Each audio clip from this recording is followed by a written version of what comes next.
gaya nih, sahabat Hermina sekarang kan paling suka dengan USG 4 dimensi. Kok nggak kelihatan sih waktu itu?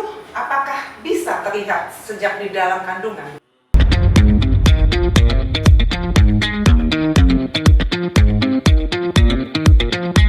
Hai sahabat Hermina, ketemu lagi bersama saya Aryati di acara ngopi dan ngobrol seputar kesehatan bersama Hermina Galaxy. Kebetulan hari ini, pagi ini ya dok ya, pagi ini saya ketemu dokter Arya, spesialis bedah anak. Alhamdulillah beliau mau nemenin saya ngopi, sahabat Hermina. Dok, nggak nyangka saya respon dari sahabat Hermina terhadap acara ini banyak banget. Jadi banyak sekali pertanyaan-pertanyaan masuk melalui email. Boleh saya langsung aja kali ya dok ya, seperti orang ngobrol kali dok ya? Boleh, silakan. Oke ya. Pertanyaan yang pertama nih dok. Kayaknya tentang hernia semua dok, karena hernia pada anak kayaknya ya dok ya. Jadi hernia ternyata tidak hanya pada orang tua. Bukan pada orang tua saja. Iya. Jadi pertanyaannya adalah jenis-jenis hernia itu apa aja sih dok? Silakan. Jadi kalau misalnya kita lihat ya yang awam pada anak-anak itu, hernia yang paling sering ditemukan itu adalah pertama hernia inguinal. Jadi hernia pada lipat paha. Dan kemudian hernia yang lain yang juga sering ditemukan pada anak-anak itu hernia pusar. Itu biasanya semuanya sudah tampak pada anak yang baru lahir, biasanya sudah mulai terlihat tanda-tandanya. Gitu dok. Jadi ada dua ya dok ya? Yang paling sering ya? Yang paling sering atau memang hanya ada dua? Banyak sebenarnya. Oke, yang paling sering adalah dua, sahabat Hermina. Yang satu adalah lipat paha, yang kedua adalah hernia pada pusar. Hernia pada pusar. Tuh, sahabat Hermina. Kemudian ada nih pertanyaan lagi. Tanda-tanda atau ciri yang harus diketahui hernia pada anaknya, si orang tua nih harus apa sih?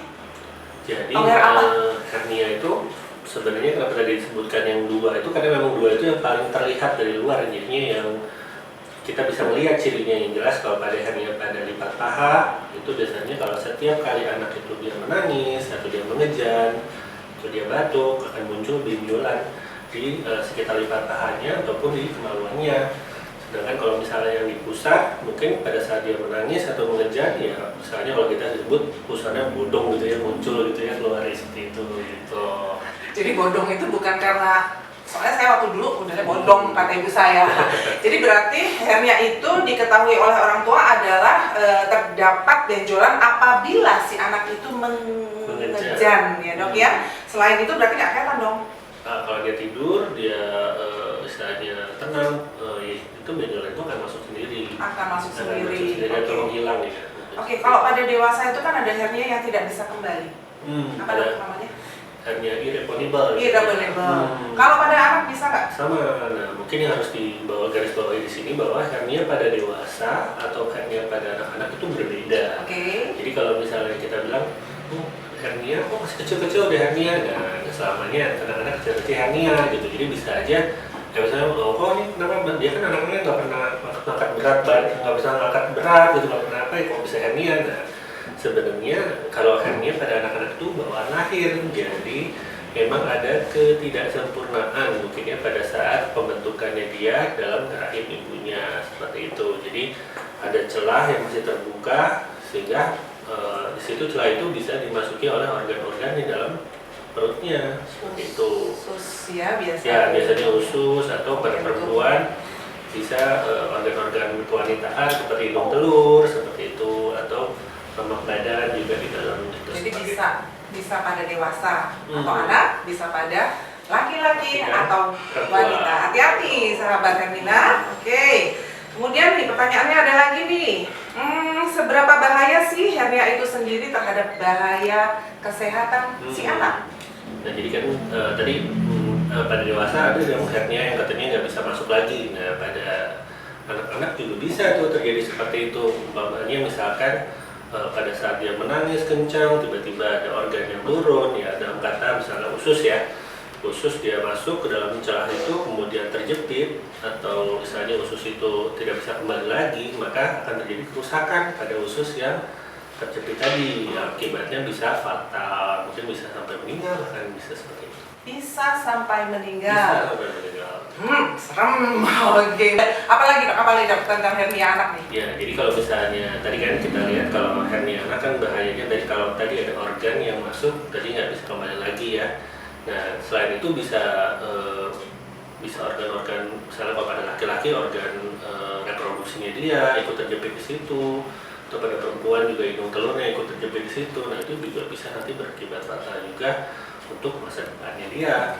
Jadi itu yang juga berbahaya. Kalau untuk itu dalam konteks hernia pada lipat paha, tapi kalau misalnya hernia pada pusar, nah itu berbeda lagi. Biasanya yang jelas mungkin usus juga bisa terjepit di situ, gitu. Hanya memang angka kejepitnya lebih sedikit dibandingkan pada hernia pada lipat paha, gitu. Itu kan berarti kalau hernia itu terdapat lubang di dinding perut ya dok ya, betul ya? Kemudian terjadi hernia pada si anak, kemudian dokter operasi dimasukkan kembali organ tersebut, dijahit kembali di 5 hari itu. Pertanyaannya, bisa terulang lagi nggak? Nah, jadi tadi pada anak itu kenapa bisa terjadi hernia? Bukan karena orang dewasa. Kalau kayak orang dewasa kan karena dia ototnya yang kendor. Jadi lubang salurannya sebenarnya udah menutup dari lahir. Nah, kalau pada anak-anak karena lubangnya itu belum menutup, jadi dulunya itu tempat istilahnya perkembangannya, tempat buah sakarnya berkembang. Kemudian pada saat masuk 33 minggu, buah sakar itu kan prosesnya turun dia ke bawah kan, ke dalam kantong kemaluan. Nah, harusnya pada saat dia sudah dalam kantong kemaluan, harusnya saluran itu menutup. Biasanya prosesnya itu kiri dulu baru kanan biasanya. Nah, harusnya pada saat itu dia sudah menutup, ya sudah.